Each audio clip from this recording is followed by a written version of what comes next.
Magandang araw, Taguig. Narito na ang ating Taguig City Daily Weather Report ngayong Miyerkules, 12 ng Hulyo sa taong 2023. Ayon sa Pag-asa, patuloy na minomonitor ang low pressure area na nabuo kahapon. Huli itong namataan kaninang alas 3 ng madaling araw sa layong 510 km hilagang silangan ng Virac, Catanduanes. Hindi inaalis ang posibilidad na ito ay maging isang ganap na bagyo. Inaasahang kikilos ang LPA pahilagang kanluran kung kaya't maaari itong magpaulan lalo na sa silangang bahagi ng Luzon. Ang southwest monsoon o hanging habagat naman ay muling umiiral at nakakaapekto sa kanlurang bahagi ng Visayas at Mindanao.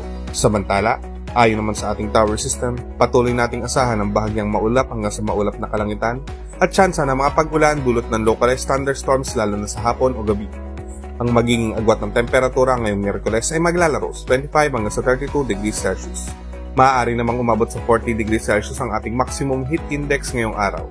Inaasahan naman na maglalaro sa 1 hanggang 6 km per hour ang bilis ng hangin na manggagaling sa kanluran. Atayin ang latest sa lagay ng panahon para sa araw na ito. Patuloy tayong tumutok sa Taguig City Daily Weather Report for more updates. Maging alerto, Taguigenyo. Ako po si EJ Laguna. Maraming salamat at mag-ingat tayong lahat.